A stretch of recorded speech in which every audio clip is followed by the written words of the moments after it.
dust off the mood. Don't yawn and prolong what you got to do. And if you've been going through any negative phase, well, here's your opportunity for turning the page. Today's a new chapter. Right to fly and make it end with the wave. Give it all you got. First, you gotta rise, look alert and alive. Get the dirt from your eyes and work for the prize. Get it done, cause we ain't even trying to lose. Let's go, man. Don't hit snooze. It's time to wake up. It's time to wake up. It's time to wake up. It's time to wake up. Tick tock, tick, come on. Tick tock, tick, let's go. Tick tock, tick, come on. Tick tock, tick. You can't wait around for someone's approval. Now is the moment to begin your renewal, man. Feel alive with the vibe, energized of the folks who you're coming by the white in your eyes. Hey, another day might waste away. Come on, let's get it going, don't make delays. So ring the alarm and lift your arm high. Like Georgia Weezy, get a piece of the pie. Begin it with the step, you'll get in it in a sec. You'll be winning like you never did it when you overslept. So right this minute, get right with it. What time is it? It's time to wake up. Good morning, Birmingham. This is the regular meeting of the Birmingham City Council. Today is Tuesday, October 29th. This morning, our invocation will be delivered by J.J. Johnson, chaplain of the Jefferson County Sheriff's Department, and our Pledge of Allegiance will be led by Council Pro Tem Wardine Alexander. If you're willing and able, please stand.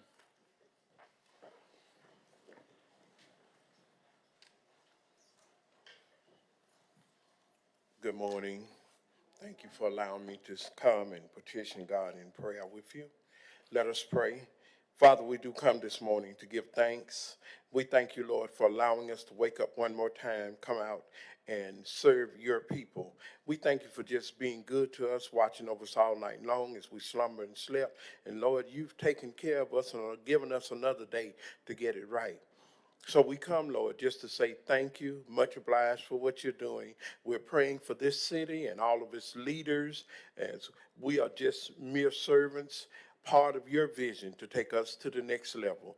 And ask, Lord, that you keep us encouraged and keep our hearts where our minds are definitely first for your people. We pray for all the first responders and all of those that leave home every morning, going to make a way and make sure that we're all right. We ask, Lord, that you give them traveling grace, arriving mercy, take care of them so that they can get back to their family. And Lord, for this, we are always give you all the praise and glories. All the children of God say together, amen.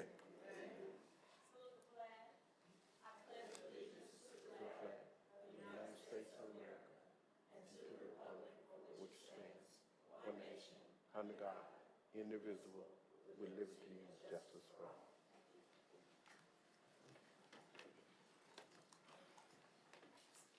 This time, could we have a roll call, please? Councilmember Abbott. Councilmember Clark. Councilmember Moore. Good morning, sir. Councilmember Smitherman. Good morning. Councilmember Tate. Good morning. Councilmember Williams. Councilmember Woods. Council President Pro Tem Alexander. President, good morning. Council President O'Quinn. Good morning. Councilmember Clark. Gotcha. Council, the minutes are not ready for the September 3rd, 2024 through October 22nd, 2024 meetings. At this time, we'll have communications from the mayor's office. Good morning, Mr. President. Good morning, Madam Pro Tem. Good morning to the members of the council, members of the public, and all those under the sound of my voice. I'll get started, and I'm sure the mayor will walk in, and I'll hand off to him. First, Mr. President, members of the council, Magic City Classic thanks. The mayor certainly wants to thank everyone for this past weekend's 83rd annual Magic City Classic. It was a huge success, and it took the work and support of the entire city to make that happen. And now I'm about to hand off to him. Oh, you could have kept going, sir. Mr. President, I'm sorry. I was outside the door. I didn't hear you. Good morning to you, Mr. President. Good morning to the council. Good morning to the public. It's good to see everybody this morning. As Chief Sparks said, Magic City Classic was a huge success. I'll just pick up where he left off. With the people to think, the departments to think, starting with the Birmingham Police Department, the Birmingham Fire and Rescue Services, Department of Public Works, Department of Transportation, Birmingham Parks, Recreations, and many, many others. including you all. Thank you for making it successful, and we're grateful for your service, and we appreciate you. This Thursday, we've shared this, and we're excited about it. It's a return for our Harvest Festival, titled Inside Out Theme. The city of Birmingham is hosting this 2024 Harvest Festival this Thursday, October 31st, right here on Short 20th from 5:30 p.m. to 8 p.m. This is a free event. It is family friendly. Again, the theme is Inside Out from the popular movie, and there will be inflatables, carnival rides, candy and game stations, food trucks, and more. Again, this event is free, and it is catered to children between the ages of 2 and 12. We hope to see our council there, but we hope to see our public and our families there as well. At this time, Mr. President and Council, I would like to invite up Kimberly Bivens, who is the Interim Executive Director for the Birmingham Construction Industry Authority, also known as BCIA, as well as all of her guests to join me as we give a proclamation for careers in construction.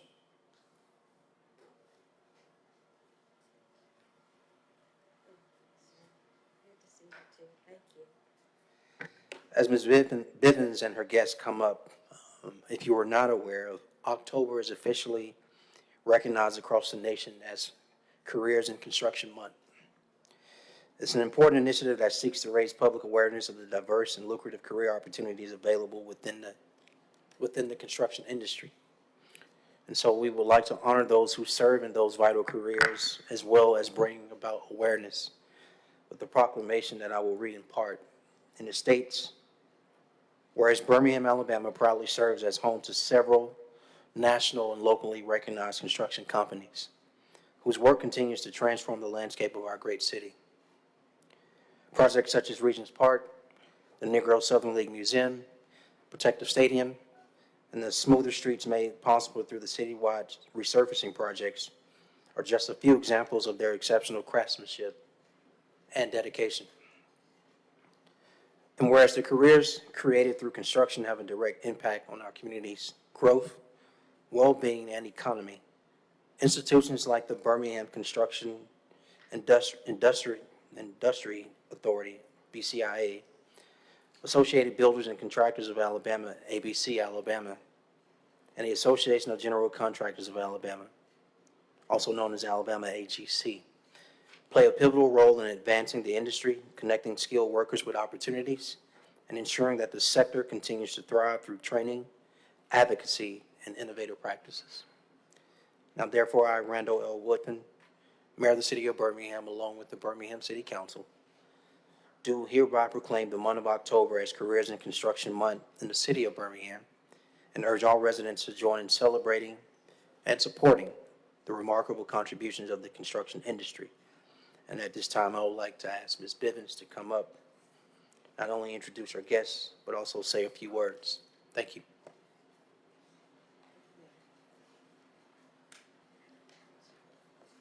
Good morning again, Mayor Woodfin, councilors, and all who work,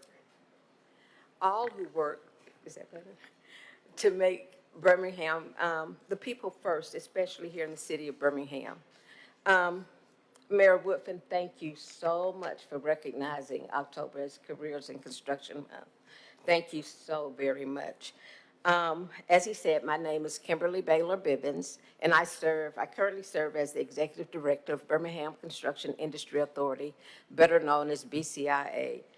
I accept this proclamation on behalf of my colleagues at BCIA, Associated Builders and Contractors of Alabama, better known as ABC, the Alabama chapter of Associated General Contractors of America, and I have Andrew Nevins here representing AGC, and the many tradespeople, contractors, construction-related businesses that serve here in Birmingham and nationwide.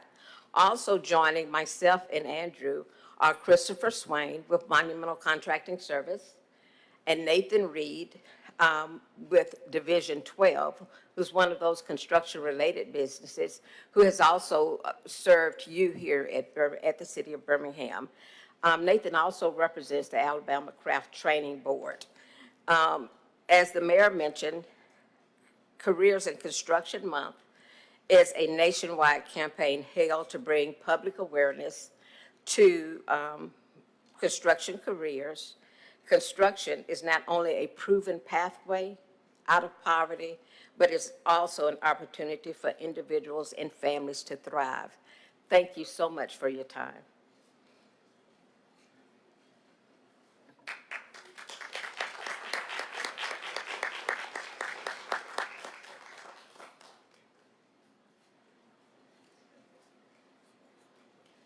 Mr. President and Council, that concludes the mayor's report. Thank you, Mr. Mayor. Councilor Moore. Yes, Mr. Mayor, good morning. I like the magenta. Thank you, sir. It's nice. Trying to Did keep want up with Ms. to, Abbott today. you said what now? Trying to keep up with Ms. Abbott today. Man, hey, it's a tough act to follow, sir. Now, I did want to, bring up a concern that was, brought up in the Kingston Neighborhood Association meeting. We have over at the Patton Park area a gentleman who has set up some type of flea market. Just put a fence up and decided that, hey, I'm gonna sell whatever I have, in this open space. And so wanted to see if we could get somebody to kind of look into that. I'll make sure that I send the address. Patton Park, Yes, sir. we're on it. We'll send out business compliance and parking rec this morning. I appreciate it. Thank you. Sir. All right, thank you.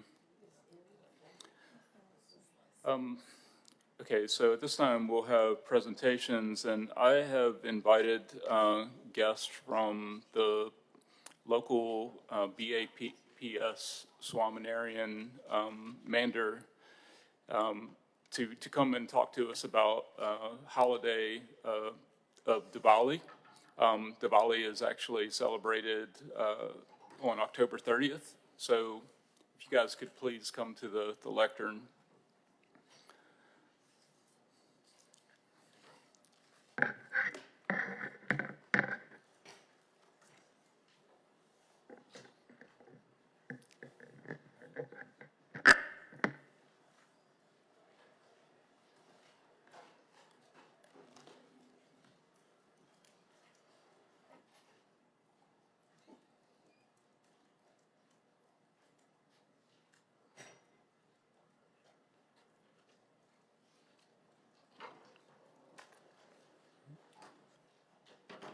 Namaste, Namaste. Namaste, and Jai Swaminarayan. Our Guru, Pramukh Swami Maharaj, once said to the United Nations General Assembly, "Let every religion exist and flourish. No big religion should usurp and efface small religions. Allow them to serve the world in their own small ways." At this hour in human history, we should not dream of only one religion in the world, but dream of a world where all religions are one, united. Unity in diversity is the lesson of life. We appreciate Birmingham City Council, Council President O'Quinn, and Mayor Woodfin for allowing us to serve our city in our own small way here today.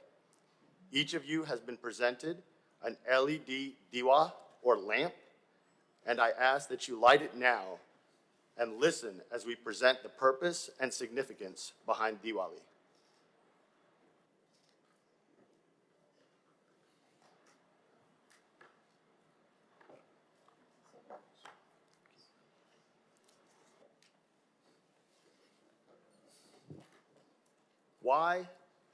Why do we and how do we celebrate Diwali?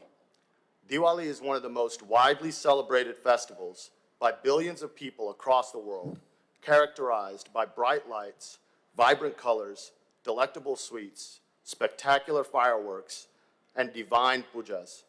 The festival of Diwali brings joy and happiness and a feeling of togetherness. But did you know that Diwali is actually a 5-day festival? And each day has a significance and history behind it. Let us take a brief look at each day and take a moment to understand its spiritual significance. Day 1 of the festival of Diwali starts on the 13th day of Krishna Paksh, or the dark half of the Ashwin month, according to the Hindu calendar. This day is popularly known as Dhanteras. The word Dhanteras originates from two Sanskrit words, Dan, meaning wealth, and Teras, representing the 13th day. According to popular legend of the Sumudra Manthan, on this day, goddess Lakshmi emerged from the ocean during the churning of the sea.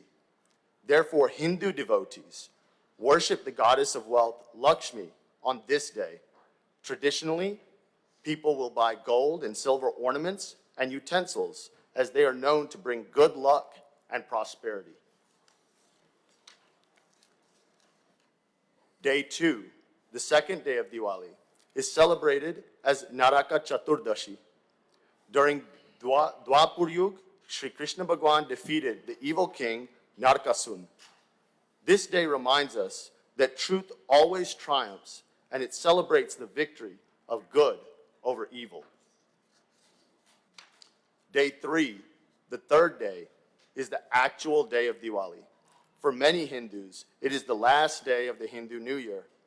This day commemorates the return of Sri Ram Bhagwan, along with Sitaji and Lakshman, to Ayodhya after their 14 years in exile.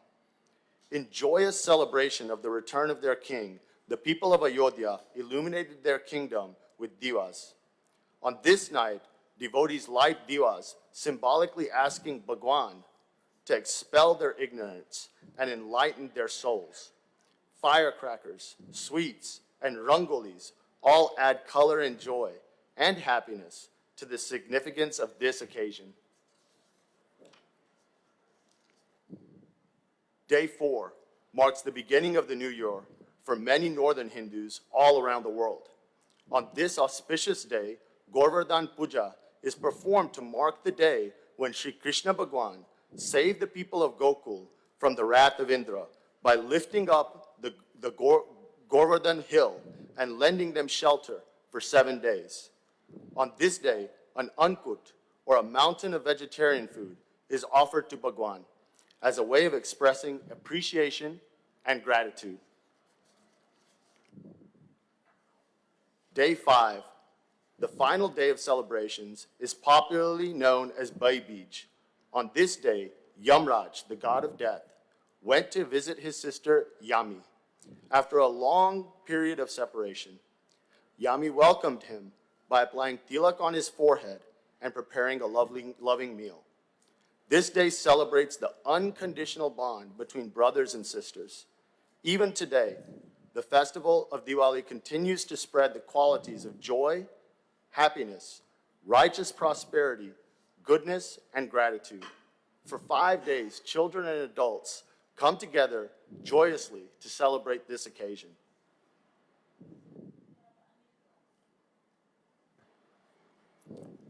Diwali celebrations this year begin today on Dhanteras.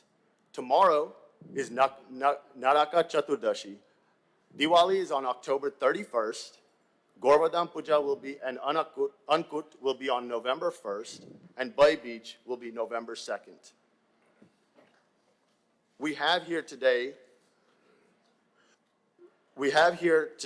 community and friends from the Art of Living Foundation, and would like to share a quote from their guru, Sri Sri Ravi Shankar. He states, "Diwali is the festival of lights. Each one of us is a light. In this festival, we have to spread awareness, knowledge, and create festivity in our society." In that vein, I would like to invite you and the city to our community's Diwali festivities at the BAPS Swaminarayan Hindu Temple at 500 Biscayne Drive in Birmingham, with Diwali and Ankut celebrations starting at 10 a.m. Saturday, November 2nd. Additionally, we are in the spirit of community. There will be a blood drive station set up in partnership with Life South. There will be a kids' Diwali celebration starting at 2 p.m. Sunday on November 17th. Additionally, the Hindu Temple and Cultural Center of Birmingham at 200 North Chandler Drive, Pelham, will have a Diwali and Ankut celebration starting at 6:30 and ending at 8:30 on November 1st.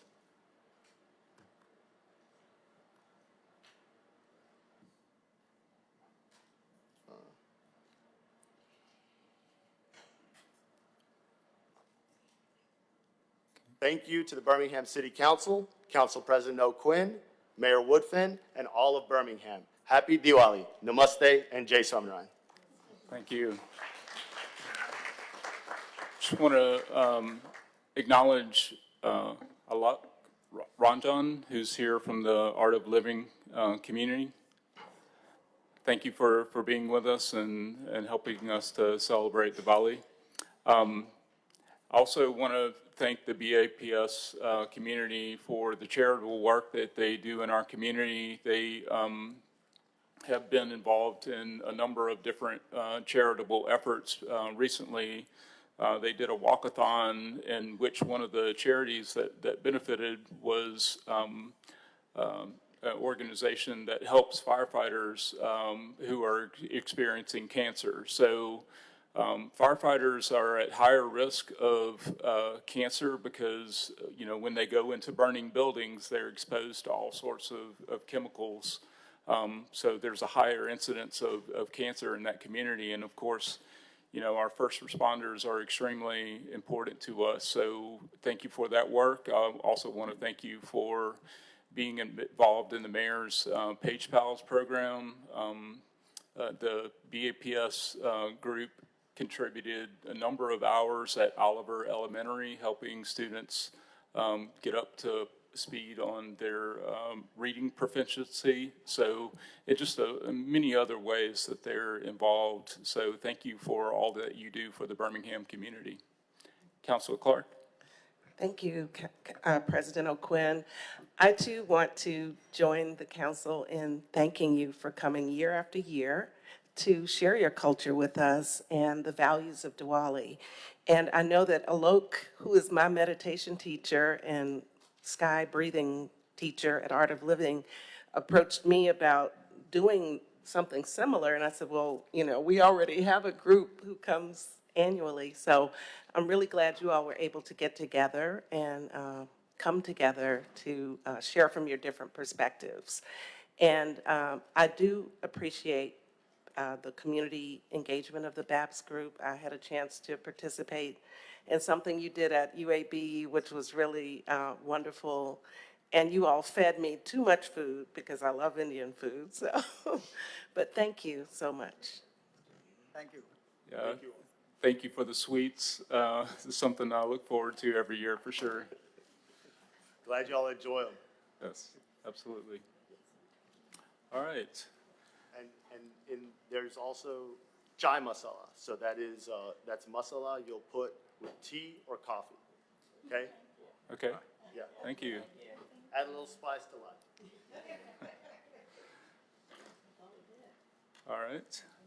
At this time, I'll read our statement on the conduct of business. All items designated as consent are routine and non-controversial and will be approved by one motion. All items on the consent agenda will be announced by reading the item numbers only. No separate discussion of these items will be permitted unless a council member or the mayor requests the item be removed from the consent agenda. Additionally, a citizen interested in addressing the council with respect to an item on the consent agenda designated for public hearing may request the item be removed from the consent agenda to hold the hearing on the item. Any items removed from the consent agenda will revert to its normal place on the agenda order of business. For remaining matters, all matters of permanent operation will be read and all public hearings will be announced. Mr. Clerk, at this time, could we read through our consent agenda? Our consent agenda starts on page 2 with items 1, 2, 3, and 4. Page 3, we have items 6 and 7 on consent. Page 4, we have items 8, 9, and 10 on consent. Please note that item 8 was recommended by the Economic Development and Tourism Committee. Page 5, we have items 11 and 12 on consent. Page 6, items 13 and 14 are on consent. Page 7, items 15 and 16 are on consent. Page 8, items 17, 18, and 19 are on consent. Please note that item number 17 was recommended by Budget and Finance. Page 9, we have items 20, 21, and 22 on consent. Please note that item 21 was also recommended by Budget and Finance. On page 10, we have items 23, 24, 25, 26, and 27 on consent. Page 11, items 28, 30, 31, 32, and 33 are on consent. Please note that item 29 should be withdrawn from the agenda. Page 12, items 34, 35, 36, 38, and 39 are on consent. Item number 37 should also be withdrawn from the agenda. Page 13, items 40, 41, 42, and 43 are on consent. Page 14, items 44, 45, 46, and 47 are on consent. Page 15, we have items 48, 49, 50, 51, 52, and 53 designated as consent, and we conclude with items 54, 55, and 56. And we also have one addendum item. Okay, then we also have a couple of addendum items. Or, yes, one addendum item. Is that right? Okay. Do any members of the council, yes? Pro Tem Mr. Allen. President, if it's okay with the council, I'd like to consent item number 57, which is an addendum item. Okay. Others?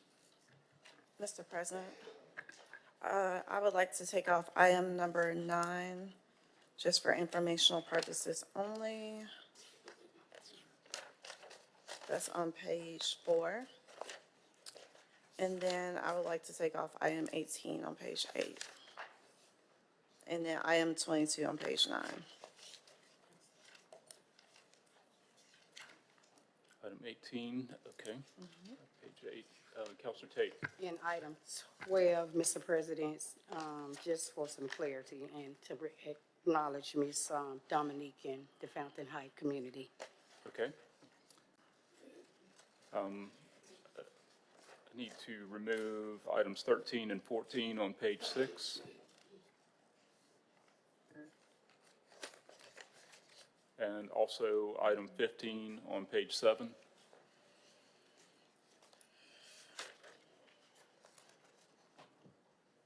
Are there others?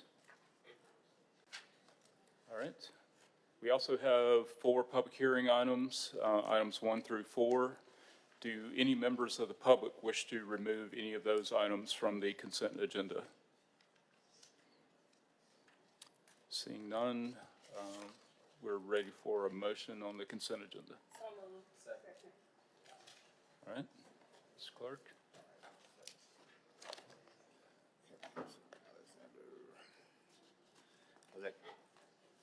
I know Councilor Moore for the second. All in favor, let it be known by saying aye. Aye. All opposed? All right, the consent agenda passes. All right, So our first item is item number 5. item 5. Item 5, page 3, an ordinance to amend chapter 8, title 10, the general code of the city of Birmingham to permit the Birmingham Police Department to escort funeral processions. Move the item. Second. All right, submit motion and second. And is there any discussion on this item? Counselor Abbott? I don't know why. I thought our police department was already escorting funeral processions, but I thought maybe someone could explain why this is on our agenda. And I'm sorry, before we get to that, it is permanent operation item, so I need UC to entertain it I today. move for UC. Okay, Councilmember Abbott, Aye. Councilmember Clark. Aye. Councilmember Moore. Aye. Okay, Councilmember Smitherman. Aye. Councilmember Tate. Aye. Councilmember Woods. Aye. Council President Pro Tem Alexander. Council President O'Quinn. Aye. All right, motion item. Move I the move item. approval. All right, before you, thank you. Okay. Mayor Whiffen? I can explain. Okay. So this is just an ordinance, and you are correct, Counselor Abbott, this has been in discussion for a while, and so this is just finalizing it in this document for officers to use their own cars for patrolling and for escorts. That's it? Their own personal cars? Yes, correct. There's insurance requirements covered by the ordinance. Okay. So when they use their personal cars, they have blue lights and everything on them, so people won't think they're just crazy people driving on the streets really fast? That's correct. Okay, good, thank you. That explains it. Okay. All right, we're ready for the vote. All in favor, let it be known by saying aye. Aye. All opposed? All right, item 5 is approved. Our next item is item number 9.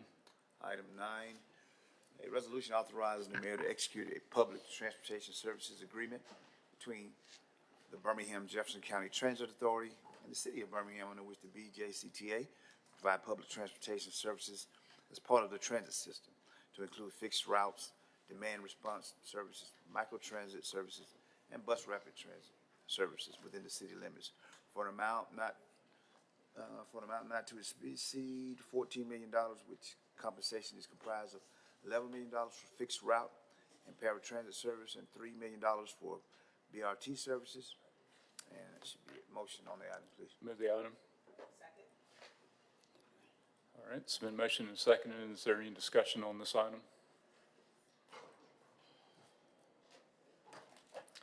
Counselor Abbott? Yeah, I did have one question, and it's really simple. I wanted to know if the BRT is going to continue to be free forever, if there's a limited time period for that.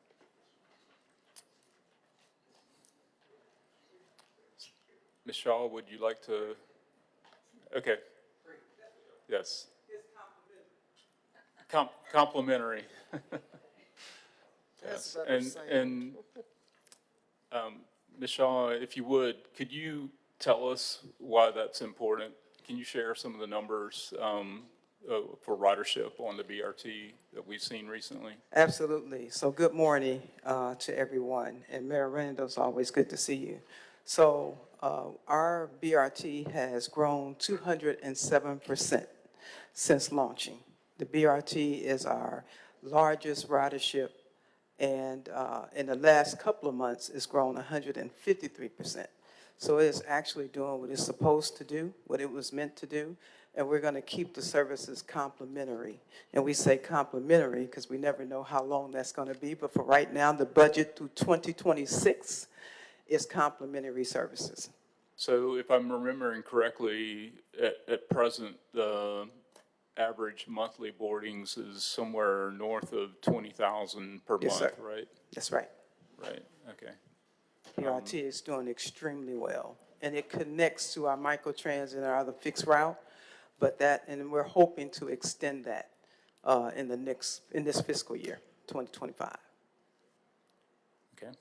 Councilor Smitherman? Just one question. I think we previously, I can't remember which counselor, but talked about integrating the services or something like that, or one fee for all services. Am I correct? You mean in terms of other additional modes of transportation? Yeah. Like microtransit Yes, and fixed route? We're in the process right now of doing that with our Okay. new 70/30, new redesigned service plan. We've already accomplished some of that. We're working with VIA right now. We're partnering with them. We do the nighttime services. VIA does the daytime services for you. We have taken over the East microtransit with VIA. And so we're moving now and increasing services for our microtransit. And we completely go to the airport right now for microtransit. So you can actually park at our central station and take our airport van for $1.50. That's good. Okay. Thank you. I think Councilor Smitherman may also be referring to the mobile app that aggregates The mobile all of the application? various Exactly. transportation So- services. That's launching in early 2025. We've been working on that now for the past year. We're finishing up our procurement phase, which we're in final negotiations with some of the potential vendors. And we're looking to launch that by early first quarter 2025. Major accomplishment. It's going to integrate all the modes, fixed route, BRT, microtransit, Uber, Lyft, scooters, and bikes. Councilor Abbott? Yeah, I have a question about the scooters and bikes. Who's supposed to pick those things up and keep them off of the sidewalks and out of the streets and all these strange places where people leave them? Whose job is that? That's not our area, Counselor. That's not one that we manage. That Okay, would so be- scooters don't have anything to do with transit. Yes, ma'am. All we do is make sure that they're located at our platforms, and we pick them up around our platforms to properly place them, and they'll be included in the mobile app. Other than that, we have no administration over those. I bet you're glad. So who is in charge of it? I believe Christina Argo in our Department of Transportation is a point of contact for those vendors. So, Mr. Mayor, can we call Christina Argo about our issues? I'll get you an answer before you leave your meeting, young Okay, lady. good, thank you. While we have you at the mic, we just want to recognize BJCTA for winning APTA's Yes. awards, excellent award for excellence for systems over 3 million That's right. annual rides. Thank you. So congratulations Thank on you. that. Job well done. Thank you so much. Council Williams? Thank you, Mr. President. Good morning. Congratulations on your award. Thank you, Counselor. With your leadership. You know what I'm about to say, and I'd be remiss not to say it while we write you guys a large check. I really, really think that we have got to move to a metro-wide micro-transit program. I think that it has been successful in other municipalities. I think the ratepayers or taxpayers, and I don't know, your customers, ratepayers, whatever you call your riders, let's say. Customers. That, deserve that level of flexibility when it comes to public transportation. And every time we talk about public transportation, I'm going to say it, even if I'm a broken record, because I think that's the best thing for Birmingham and Jefferson County. Thank you. Yeah. Well, you'd be nice to know that our microtransit is increasing at 10% per month. So we're expanding as we speak, and it's taking off very well. So you're going to get your wish here pretty soon. Also, the city of Homewood will be Yes. starting on-demand microtransit service Homewood here and in the Mountain very Brook. near future. And some of the other surrounding municipalities are, very interested, but want to see how the program functions in the city of Homewood. So they're, cautious but interested. And Mountain Brook has come on board as well for microtransit. Right. So just gotta say, City of Birmingham led the way. Special thanks to the Community Foundation of Greater Birmingham for helping make that happen. Absolutely. All right, so thank you very much. Thank you. Appreciate it.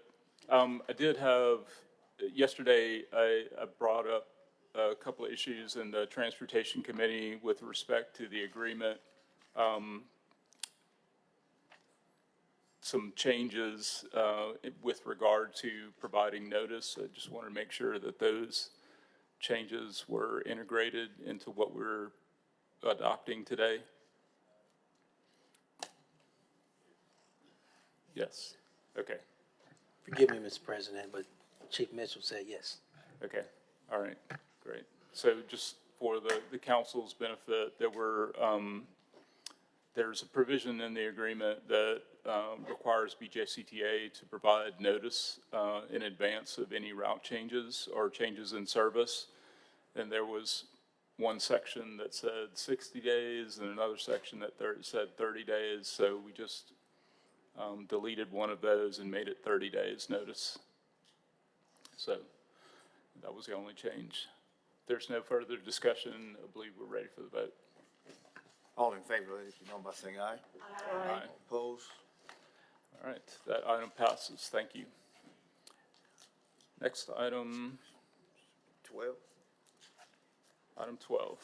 Item 12, a resolution authorizing the mayor to execute and deliver an agreement between the city and Fountain Heights Cooperative LLC in an amount not to exceed $150,000, on which Fountain Heights Cooperative LLC will provide services to the city by implementing the heart of the farm, which will include installing the essential infrastructure, including city water access for 10 farm lots, and constructing a neighborhood market and community kitchen to increase access to fresh and affordable food options, to residents of Birmingham by developing a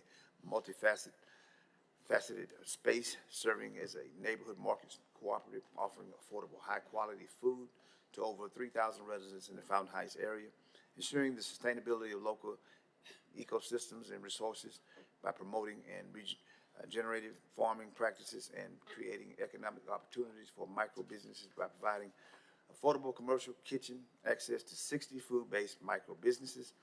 In the first year of operation, the project is expected to provide an additional 25,000 pounds of nutritious food, local food in the first year to more than 3,000 residents living in USDA-defined food deserts in Fountain Heights and surrounding neighborhoods, and create 9 quality jobs earning at or above the MIT established living wage of $20 per hour.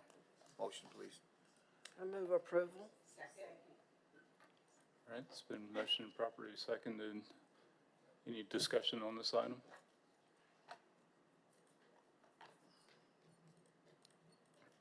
I just wanted to acknowledge Ms. Dominique to kind of give us a high overview of what this looks like for Fountain Heights, and congratulations on expanding the footprint of what you have started in Fountain Heights, and it's going to feed more families.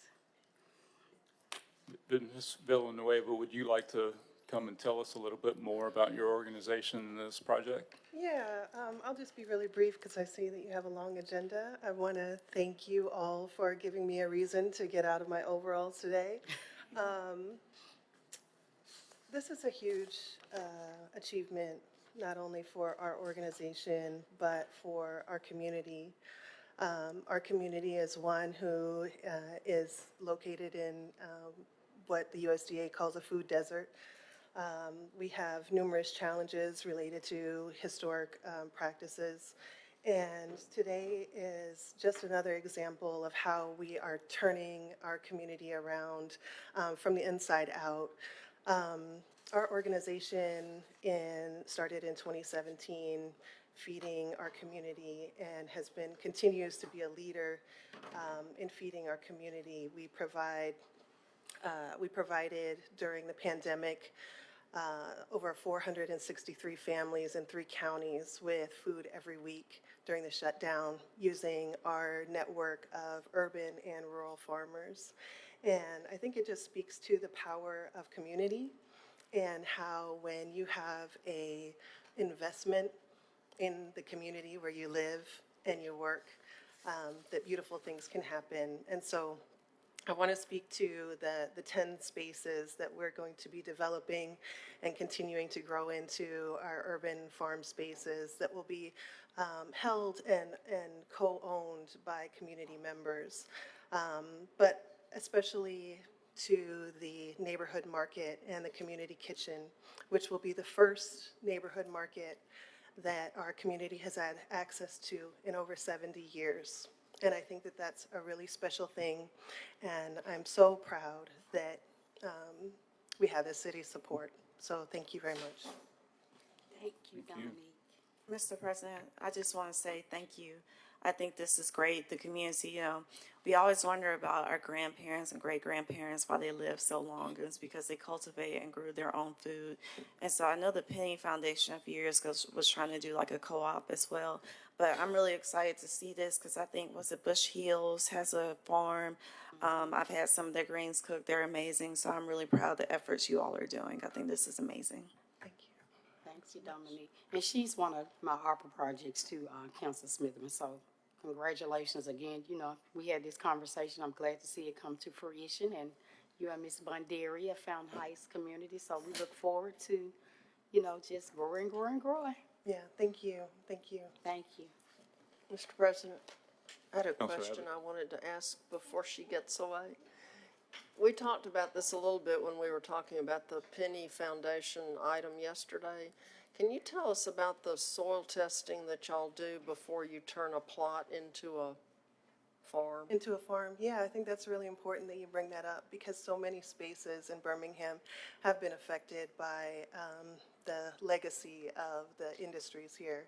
So we go through a rigorous soil testing process before we break ground, and that involves outside testing through a third party, a professional testing facility called Waters Agriculture Lab, and they have testing facilities in Georgia and Mississippi. And we like to use them because they have a very extensive testing system that tests not only for things that we might think of like lead, but things that we might not, might not be on our radar, like arsenic. And those are all things that we continue to test for, not just once, but every year, so that we can make sure that as we're growing, that as soil is being disturbed or things are moving around, that we're clear that we're still always providing a healthy environment for folks to grow, folks to plant, and, the food that we eat. So thank you. Yeah, thanks for that question. Yeah, well, I think a lot of us learned with North Birmingham that, free soil was given to people who wanted to fill in places in their yard, and some of that free soil was contaminated, so it could be anywhere in Birmingham. Yeah, that's right. That's right. And so, part of our efforts, we are very close and we track very carefully where all of our compost comes from. We make sure that we're only using compost from places that we know and are able, and they do their own system of testing to make sure that as we're also bringing in new elements, that those continue to remain clean and pure for our folks. Good. And one more question, and that is the 10 farm plots that you have, are they spread all over Fountain Heights in various places, or are they together somewhere? Yeah, so I consider them together as in they're in Fountain Heights, but they are not contiguous. So each of them looks a little bit different. In some places we have farming initiatives for our elders, like low impact mushroom farming, to add income in a way that traditional agriculture might not. We have on other spaces urban orchards to think about what our children are able to access in the future. So these trees are not for us, but are for the next generation. So they're not all together, but they are within a 2-mile radius walking. Well, that's wonderful. Thank you. Thank you for sharing with us, because I didn't know that. All right, thank you. We have, before we vote, there's several items, related to food on our agenda. In South Louisiana, you might hear folks, whenever they want to go to the grocery store, they say, about to make groceries. So if there's a theme running through these 5 items on the agenda today, it's about making groceries. So I just wanted to add that little bit of flavor there. So let's make some groceries, y'all. We're ready for the vote. All in favor, let it be known by saying aye. Aye. All opposed? All right, that item passes.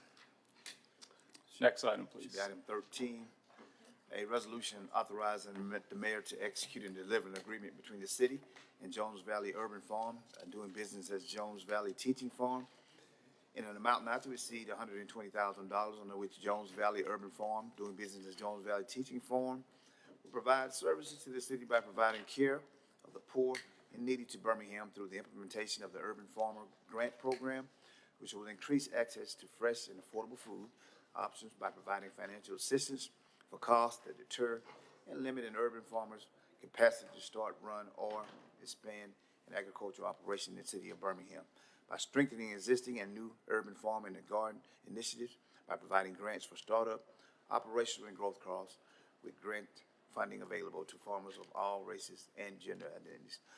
All right, Mr. Clerk, could we also read item number 14? We'll consider both of them at the same time. Item 14, a resolution authorizing the mayor to execute and deliver an agreement between the city and Jones Valley Urban Farm, doing business as Jones Valley Teaching Farm, in an amount not to exceed $50,000, under which Jones Valley Urban Farm, doing business as Jones Valley Teaching Farm, will provide services to the city by providing care of the poor and the needy of Birmingham through the expansion of the Jones Valley Teaching Farm's Good School, Food Education, and Pathways model at Barrett Elementary School and Robinson Elementary Schools. The expanded programs will provide K through 12 students that advance pre-K through 12th grade educational attainment, curiosity and engagement through food-based experiential learning opportunities. That's kind of typo. Move the items. All right, motion second. Is there any discussion on these two items? Okay, Mr. Clerk, we will need a roll call vote on this. Who was the move? I know it was Tate, right? Councilmember Tate? Tate and I. Okay. All right. Thank you.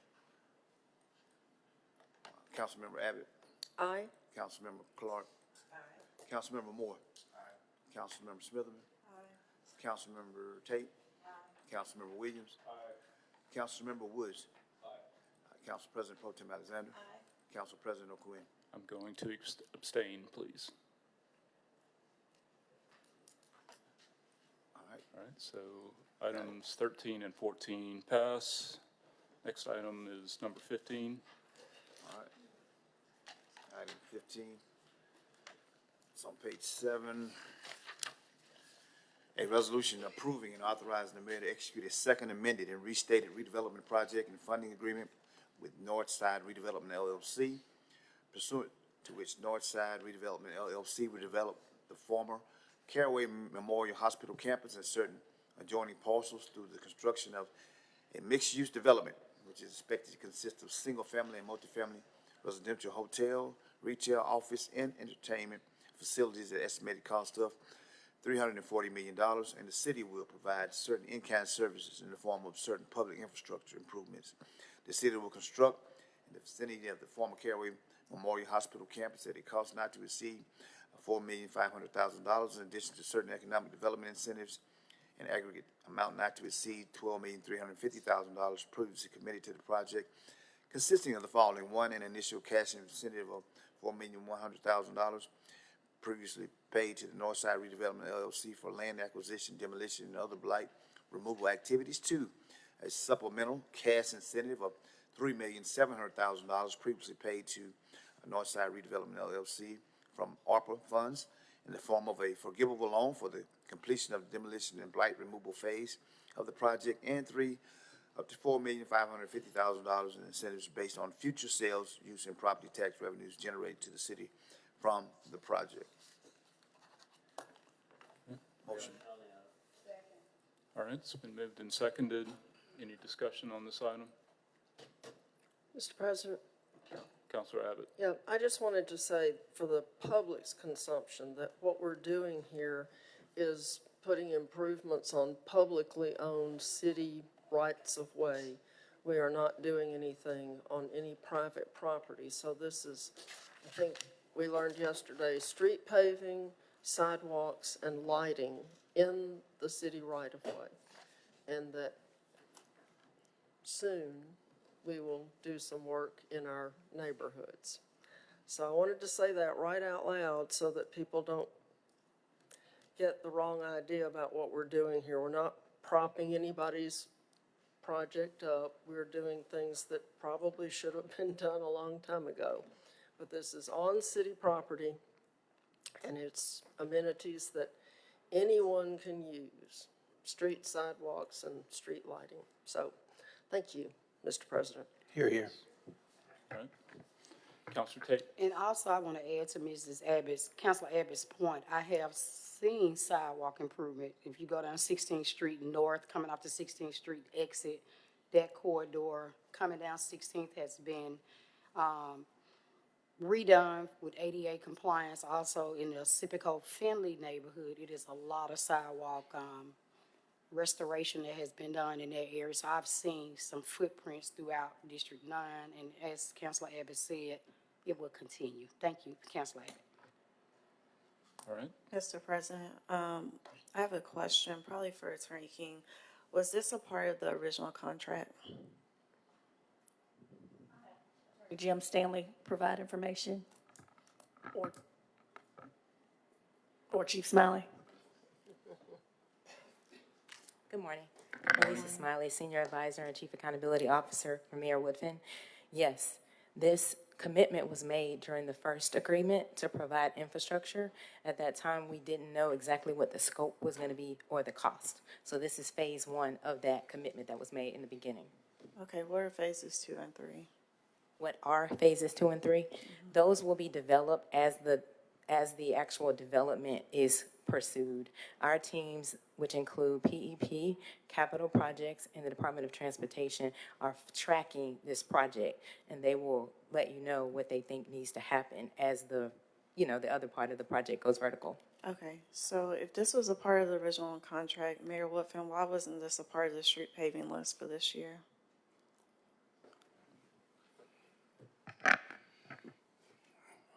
We don't have a budget to present to the council yet. When are we gonna get the budget? Hopefully before the year's out, but definitely either before Thanksgiving or after Thanksgiving. Okay, that's not what we were told, but What were you told? like right now. By I who? mean, the council's being kind of gracious voting for Who were you- items who were like you this told that without by? budget. Huh? Who were you told that by? I don't remember a date. You didn't give us a date, but you gave us a time frame. Okay. Yes, ma'am. I would just like to know because, we still have to, and I understand about contractual agreements. I've said this to you privately too. We still have to take care of our own neighborhoods. And so I just want to make sure they know we're putting the effort that we're trying to as well, in addition to developing around economic development. Yes, ma'am. Okay, thank you. On that point, Mayor Woodfin, just to clarify, this would be in addition to our over $14 million or over $10 million of street paving that we've been doing annually. Is that correct? Or 16.5 one.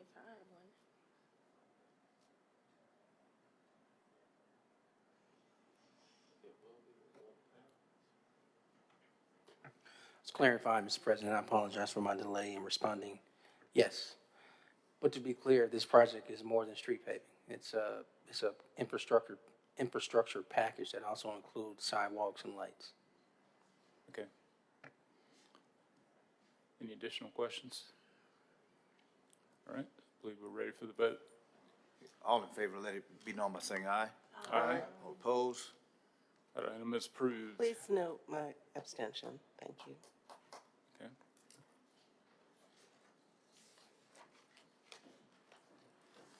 Next item, I believe, is number 18. Item number 18, a resolution authorizing the mayor to execute and deliver an agreement between the city and Regenerate Society in an amount not to exceed $79,430, under which Regenerate Society will provide services to the city by providing care of the poor and needy of Birmingham through the implementation of the Fresh Fare Initiative project, which will address 3 barriers to accessing fresh food in food deserts and include the lack of transportation, the lack of appropriate income, the lack of knowledge of ingredients and intimidation of farmers markets by providing vouchers for 2-way transportation for participants who wish to attend the markets, providing gift cards upon entry to supplement foods for the purchasing food at the market, and providing trained food navigators to guide participants through the market, introduce them to new and healthy ingredients, and help them with budgeting for healthy meals for the week. Further recipe cards will be available, and cooking demonstrations will also occur as a physical demonstration of how to cook it and the healthy foods available. Cook the healthy foods available, I'm sorry. Motion, please. I move approval. All right, it's been moved and seconded. Any discussion on this item? Yes, Mr. President. One question is this money going towards salary? What is this money going towards? Like, what's the breakdown?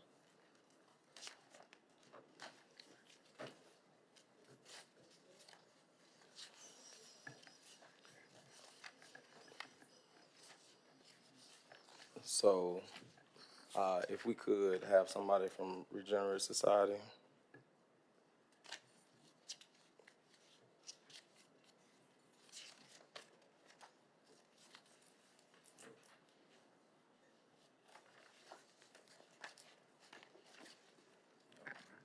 Good morning, everybody. How are y'all? Good morning.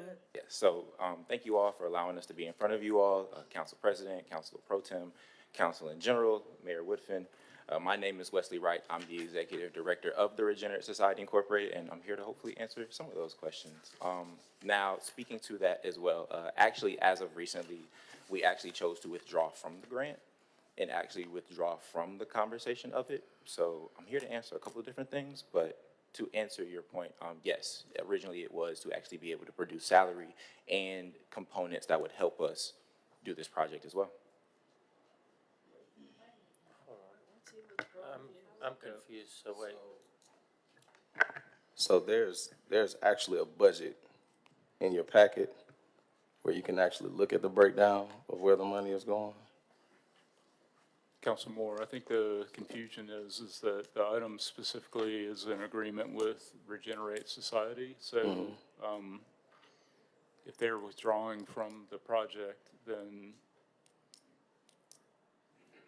is there another organization that you're substituting? So currently, no, there isn't. There isn't another organization. It's quite unfortunate that Regenerate Society would like to withdraw, but I definitely will not push the issue if that is the case. So would you like to withdraw the item from the agenda? Yes, I guess so. Okay, do that. All right, Ms. Clark, I think we can move on to the next item. Actually, no, I still have more comments. I took this off because, you know, food insecurity is something every district deals with. But taking somebody's initiative and copying it word for word almost is very inconsiderate. Very inconsiderate. We do not own maybe initiative, but when somebody has a trademark logo, it is not right. It is not okay. So I was originally going to vote no because I didn't think that was right, because I've had a courtesy, for example, District 1, Clem Woods has grass cutting initiative. I came to him and I was like, hey, I like your idea. Can I implement it? How did you implement it? He told me, he's like, cool. I was cool with it. So I don't support this. I don't support if this comes up with another nonprofit. It's not that I'm not against farmers markets in general. I'm just not against copycatting. So thank you, Mr. President. So, Mr. President, let me speak to that. Because, you know, I don't want anybody to think that, you know, that I plagiarized or stole or took anything from anybody, because that just ain't how I move. I have enough creativity to be able to implement ideas on my own without having to take something from somebody, right? We all, as counselors, know that because we have these ARPA dollars and because we've been given this funding and this unprecedented opportunity, several organizations reach out to us all the time about work that they want to do in our communities. And who am I to tell an organization that says, hey, we want to come over into your district and to be able to help your citizens, your residents, especially with something that is so dire as food insecurities are. Now, I know that, you know, there are several organizations that do work in different districts throughout our city. And I have absolutely no problem with, you know, saying, hey, I made a mistake in terms of not knowing that they were working with you. I let you speak, counselor. Excuse me. But don't put words in my mouth. I let you speak, counselor. I let you speak. Now, I will say that I didn't know that they were working with you. However, when they came to me and said, this is what we want to be able to provide for you, it was a great idea, and it was something that I wanted to move forward with. I didn't know that I needed to check in with you every single time because, you know, you... No, don't put me back. No, because no. Again, no, this has to be addressed again. because I've had this farmer's market since 2022. There's no checking in. Like, there's no checking in. I'm not saying District 4 can't have one. They already have 2 already. But it's a courtesy thing. No, Mr. President. it's not okay. Mr. President. Let's just move on, please. No, Again, we're not going to say. I can say what I want to say. My 3 minutes are not up. You stopped speaking, and so I was responding to your statements. I was talking to Mr. President right there. Anyway, like I was saying,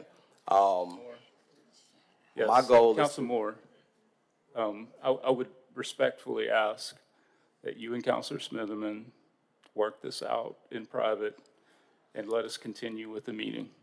Oh, we did. I'm just saying publicly, I don't support this. Please let When's us the continue copycat? with the meeting. All right, so item 18 is withdrawn. Do we have any other items, Mr. Clerk? Thank you. Item 22.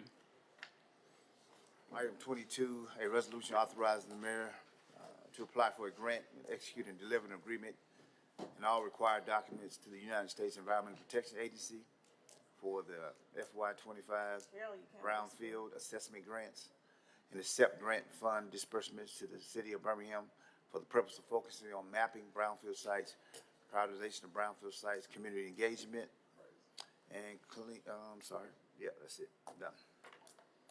All right, move the item.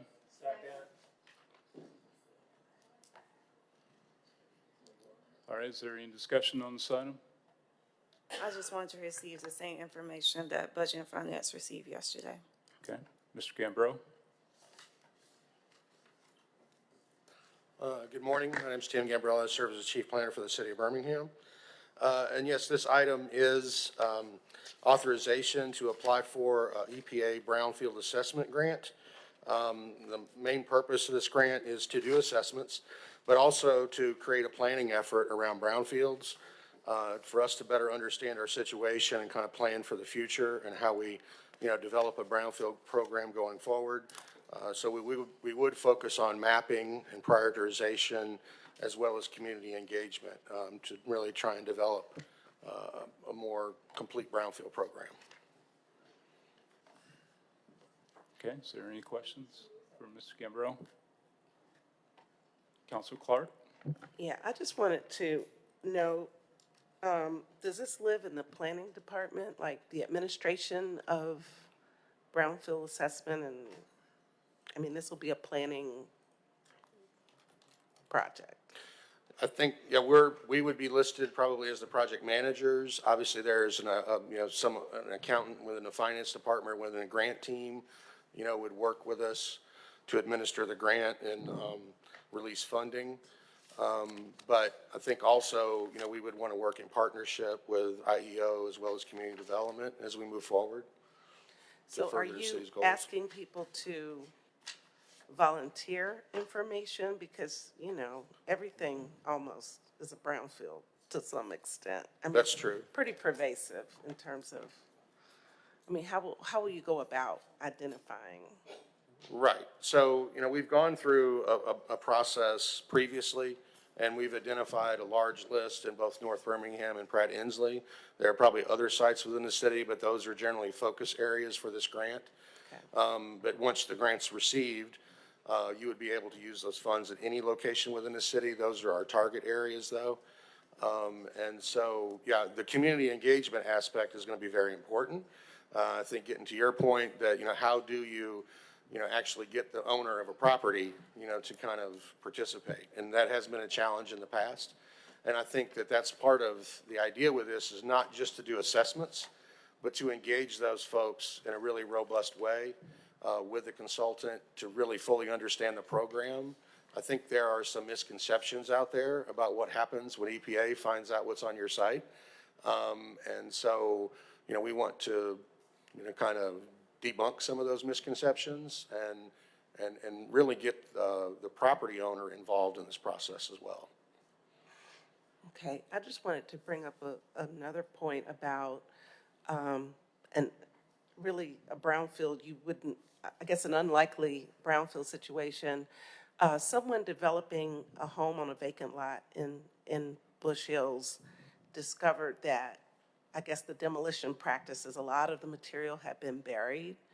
And so when they, started excavating on what appeared to be, a buildable lot, they found a lot of material, and ADEM had to be involved.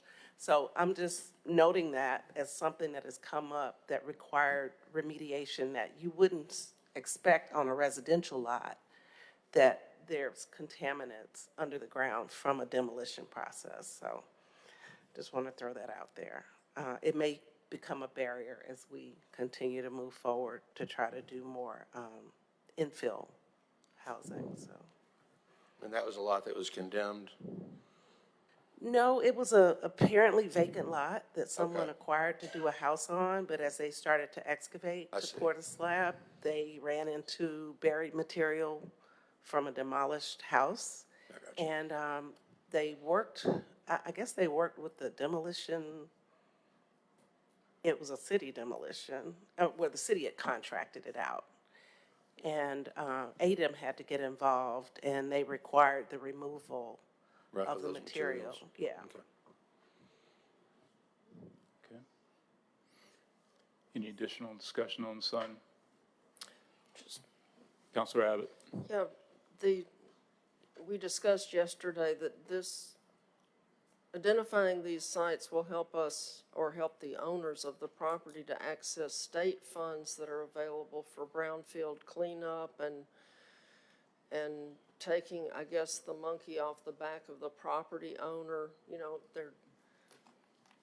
people who own contaminated property often want to keep it a secret because they're afraid the government will come and get them and it will cost them millions and millions of dollars to clean up. And I think these programs with the state help to make it less onerous for the property owner and less of a blame game.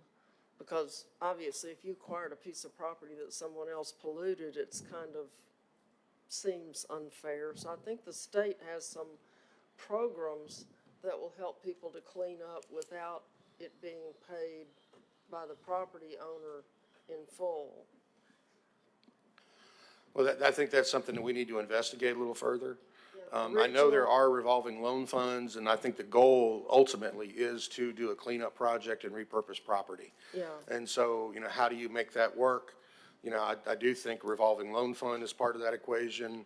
I do understand that there was a state law that was passed by the state legislature that was encouraged by BBA that does help to deal with the liability issue. I think those are things that we need to really discover and understand better through this process. Well, I think the Regional Planning Commission has a good bit of information, and I think Darrell Perkins has a good bit of information that we need to put everybody's heads together. Yeah, I agree. Thank you, Mr. President. Counselor Clark? I was just going to note that the city has historically had grants for assessment cleanup and revolving loan fund. I know when I was here, my department administered several in succession. I don't know where those grants are administered in the city presently, when we have them. Right. And I guess that's kind of what I was asking, like, is that something the planning department administers, or does the IEO? We did it in economic development when I was here a long time ago. So I was Right. just wondering, do we even still have programs like that? Right. We've had 2 assessment grants that were discovered as part of this application process. I believe there was one in 95 and one in 2016 is what was discovered through the research. And we did work, I think community development actually applied for the one in 2016. The administration of that was transferred to planning at some point. And so we did finalize that grant process in 2016. Like I say, I think, we're kind of initiating this effort now. But I do think that it's a team effort. It's not just planning. It would be, IEO definitely needs to be involved, and I think community development needs to be involved as well. We're actually using some of their sites that they're working on now as part of the justification for this application. So. All right, I believe we're ready for the vote. All in favor, let it be known by saying aye. Aye. All opposed? All right. Are there any additional items, Mr. Clerk? No, sir. All right, we can move on to our district announcements. Counselor Woods.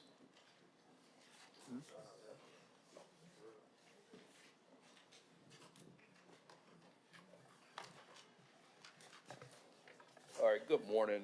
Real quick, we are partnering with the Rebirth Community Corporation for trunk or treat on this Thursday, October 31st at Rebirth Christian Fellowship. That is at 700 23rd Avenue Northwest and will take place from 6 to 8 p.m. I want to invite everybody out to have a fun and safe evening where you can get candy efficiently. Also, there'll be a community fun day and health fair on Saturday, November 2nd. That's from 10 a.m. to 2 p.m. at Huffman Baptist Church. And so everybody's invited. Come on out and learn a lot and have a good time. So thank you. All right, Counselor Tate. Thank you, Mr. President. The Central Pratt Neighborhood Meeting will be held next Monday, November the 4th at 6 p.m. at the House Sanford Park. And you can call in also by dialing 720-740-9732. The passcode is 348808. Sherman Heights Neighborhood Meeting will be held virtually next Monday, November the 4th. I think this may be error. But the Sherman Heights Neighborhood Meeting will be held Monday, November the 4th at the Morning Star Christian Church, and that's 1600 Slayton Avenue. You can also dial into their meeting as well by dialing 952-206-4918. The passcode is 223418.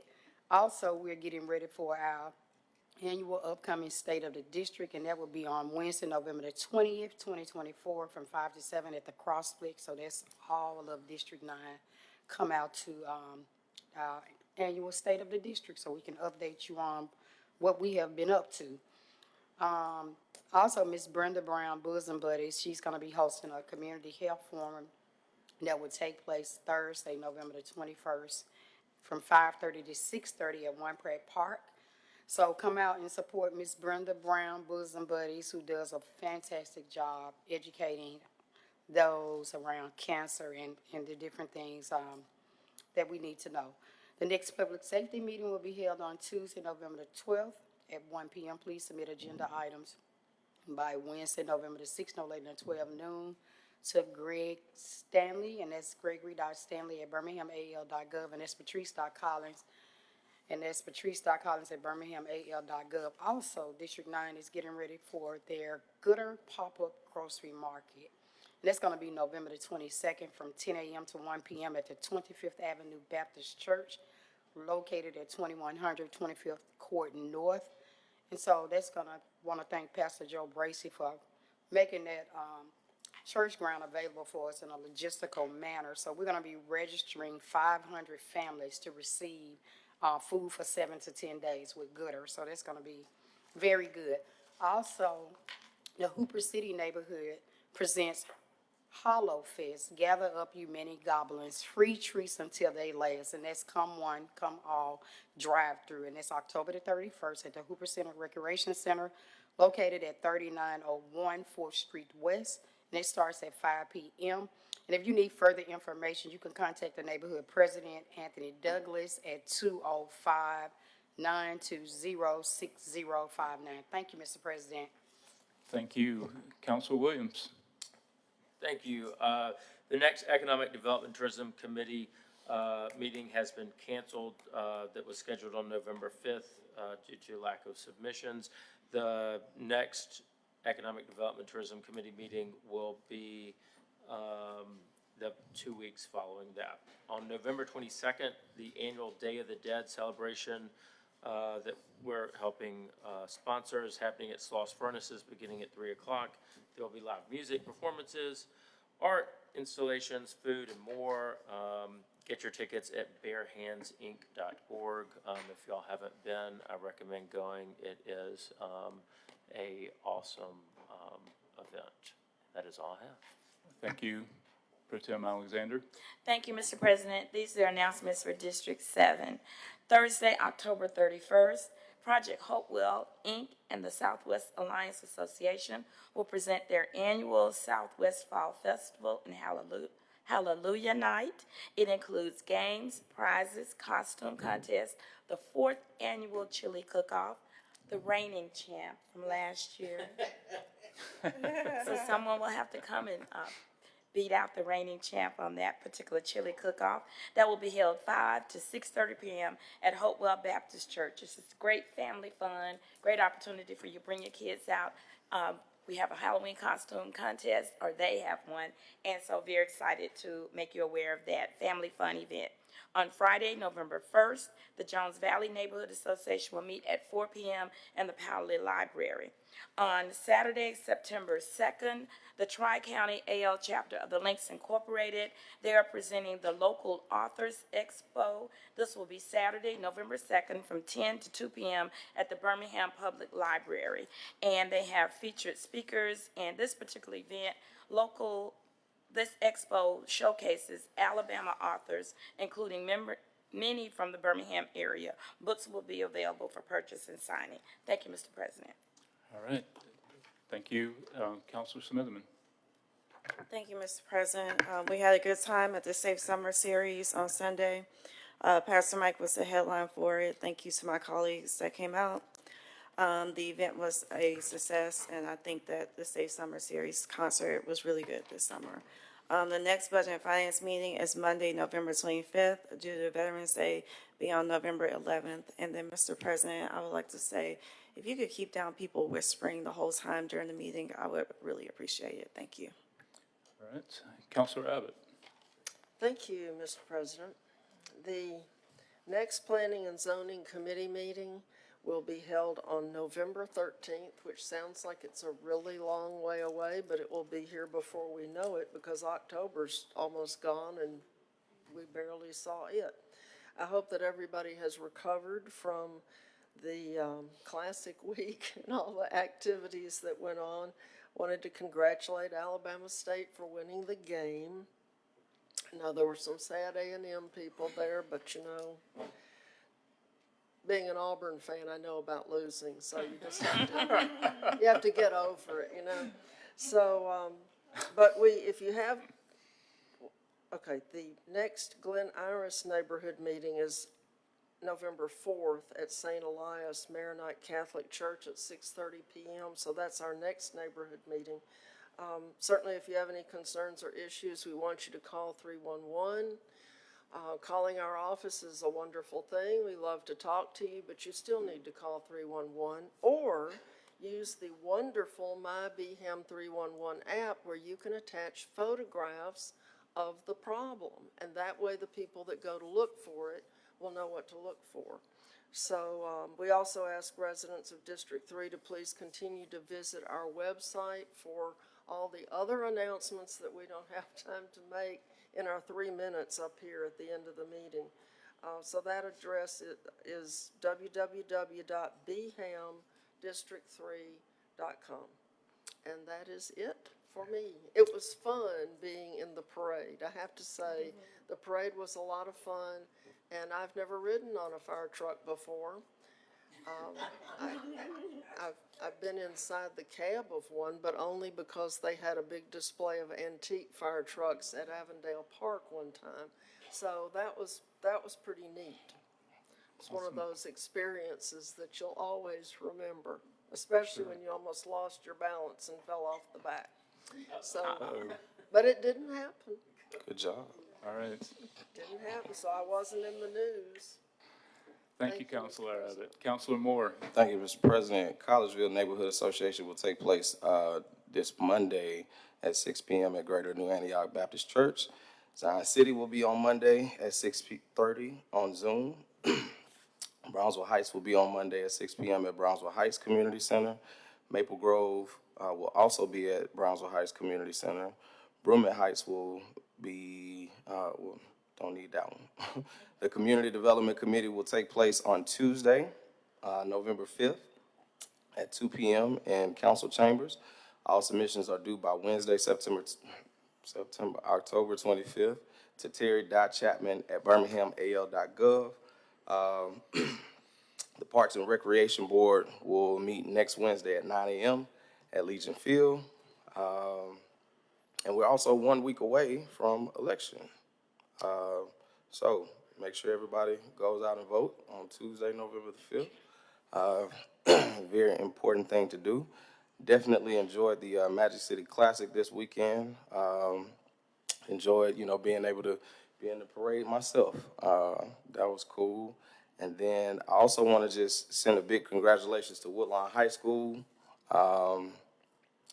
the Woodlawn High School Scholars on winning first place in mock trial for Students Today, Lawyers Tomorrow. We are truly proud and excited for our scholars to experience this success.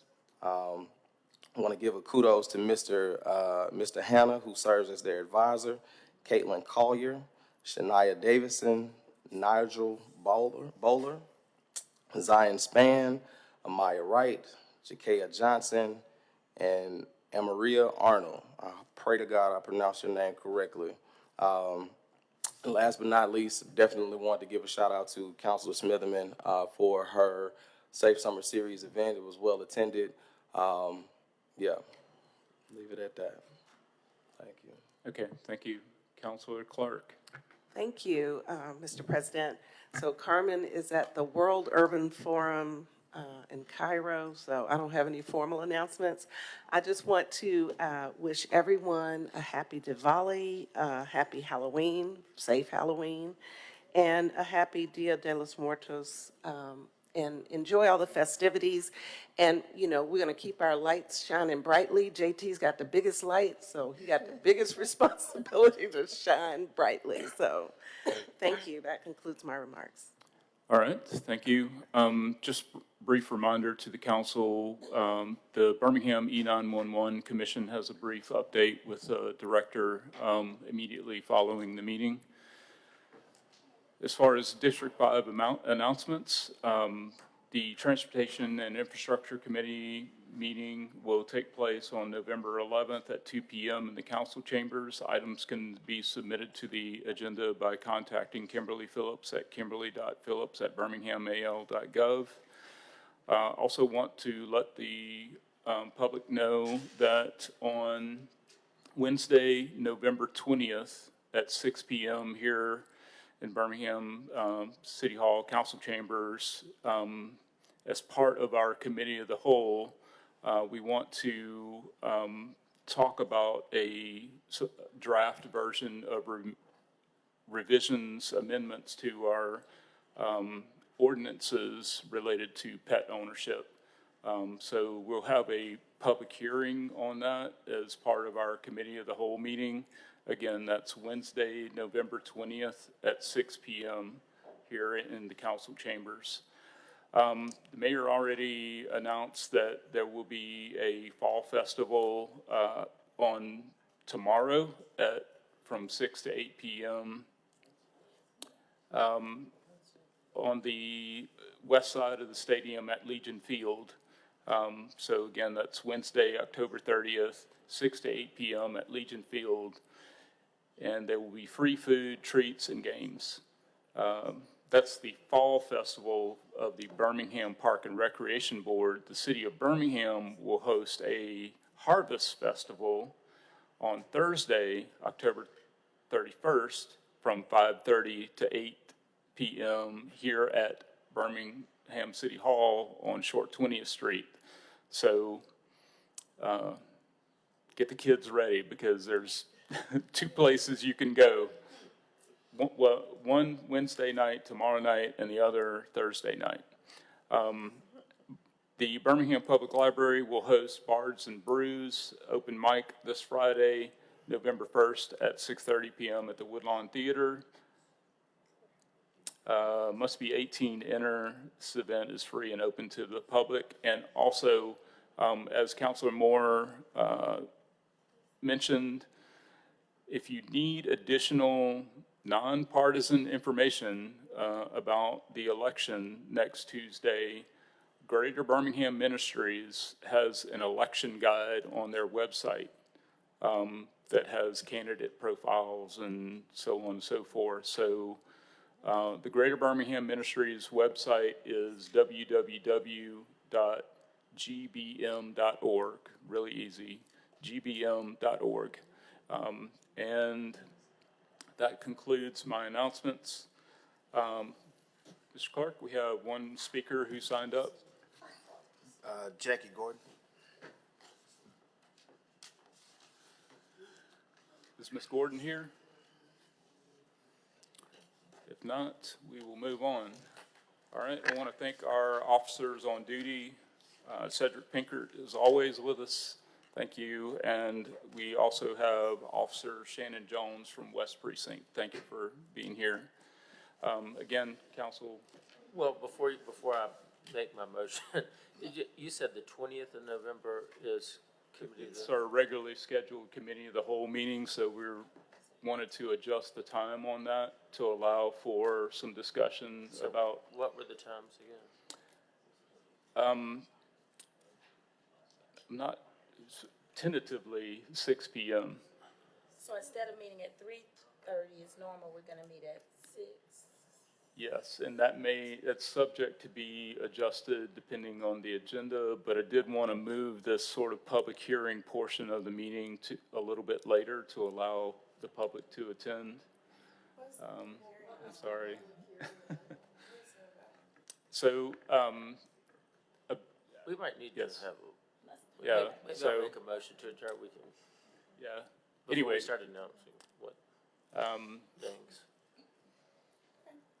Yeah, so we've been working on some amendments to our animal control related ordinances. So there was an email that was supposed to go out yesterday, and I'm just realizing that it didn't. So anyway, it's coming to you. Yes. Okay. All right. I have a motion to adjourn. Second. All right. All in favor, say aye. Meeting adjourned. Thank you.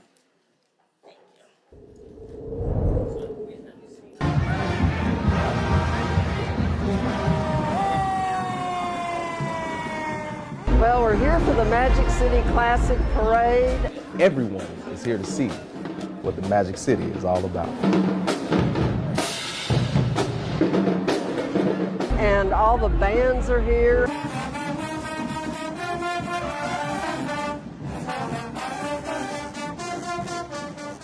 There's nothing else like the Magic City Classic. The ASU. Go Bulldogs. If you've never been, it's fun, it's beautiful, it's inspiring, and it's welcoming to all. It showcases the spirit of what Birmingham represents to the world.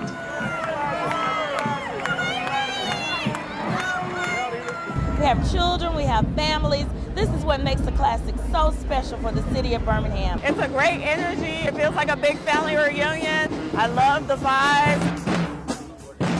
Wow, this is amazing. Perfect day for Magic City Classic. Got a big crowd out here. The bands, of course, I've already started battling. The Magic City Classic is more than a football game. It's a celebration of our city.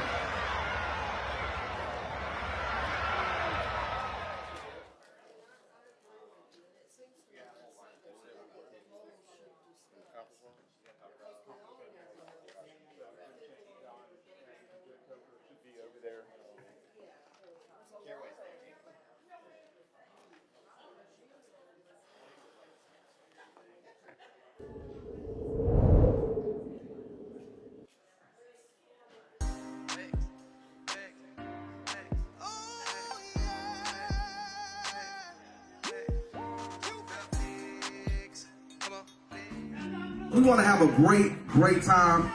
You all know that we started Safe Summer Series because we wanted to.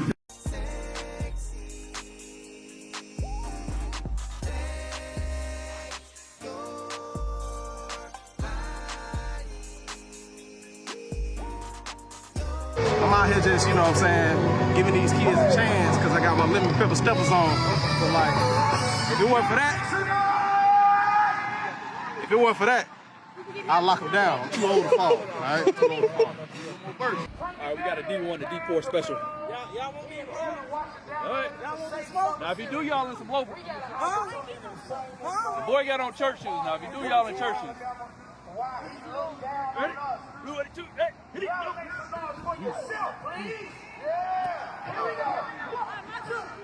Ball places. You got a ball places back there. East side, make some noise. That's what I'm talking about. Let's have some fun, y'all. Our Councilor Clinton Woods had the honor of serving the district that you're sitting in tonight. And so we're just out here to have a good time. You've already seen Dominique Posey, so we're about to give him the mic and let him cut it loose and do his thing out here tonight. I got a shout out. Help me shout out my beautiful wife, Dawn. Chloe and CJ, they out here having a good time, man. So sure we bring some family-friendly fun to the community. We're trying to have a good time. And so we got more music, we got more coming. So enjoy yourself. We're gonna keep it going.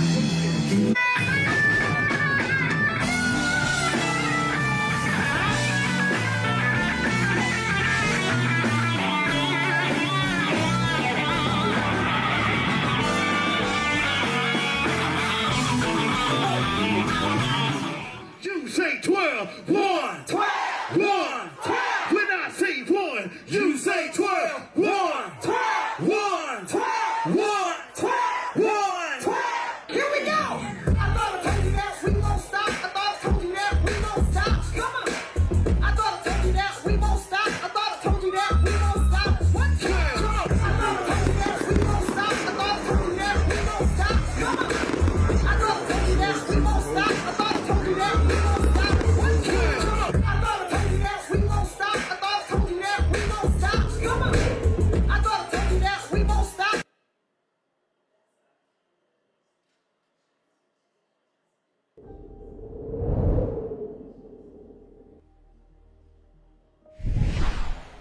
House pride. Can we say house pride? House pride. House pride. House pride. My name is Lisa Flowers Jones, and I'm the Executive Director of House Proud. My name is Mark Hamilton. I'm a store manager for Home Depot. I'm also district community captain. I'm excited about this work that we do every single day. I wake up excited every day to be able to do this work, and I'm even more excited about the fact that I get to do it in my home state. I've been doing this work in Atlanta for over 20 years, so to be able to come home and do it, there's no words to describe it.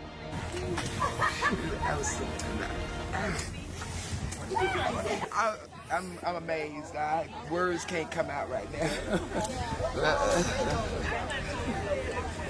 This is exciting to see the city getting involved at this level, to see what we can do to not only just transform the aesthetics of the city, but also transform the hearts and the spirit of the city as well. I purchased a home last year off of tax foreclosure, which had belonged to my rentmate, the one that I been with when I first came to Wild and rented from him. He was the first one, Mr. Hankins. I want to give thanks to him. Even when my daughter passed, I was still here. I was going through a circumstance, but he held on to me. And we were talking one day, and he told me, Zenobia, I'm getting old, and you are my first tenant, and I would love for you to have this house. So I had to go through the courthouse and got it, but he had already signed off, paid all the old taxes. So the only thing I had to pay was the yearly tax. And coming forward, this is fine. And I lost my daughter, son in 2014, daughter 2018. And I had to raise them from here to there. And I wanted to leave them something so that if they would go wrong with Granny, they have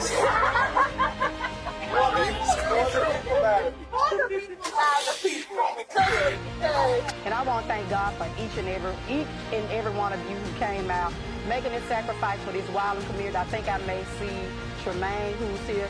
Mr. Lassiter, who is the president of Wylam. Thank you, Mr. Lassiter. Thank you, Tremaine. My staff is here, Greg Stanley, Director of Constituent Service, and Ms. Patrice Collins, who is the Chief of Staff for District 9. But again, I thank you all from the bottom of my heart coming out, showing love and loving on the Wylam community. This is just the beginning.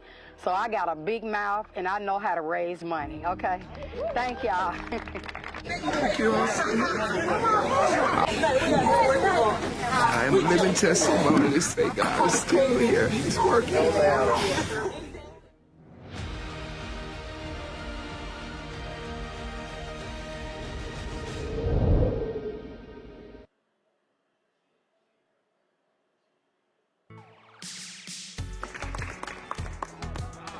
Well, I'm here this afternoon in historic Boutwell Auditorium. I'm joined by the boys and girls basketball team of my alma mater, Winona High School. And we're so excited today where Hibbett and Nike have showered and showed some love not only to our students, but to our community. First of all, they have awarded one of the girl and one of the boys basketball team, full 4-year scholarship and support when they graduate from school to continue their education.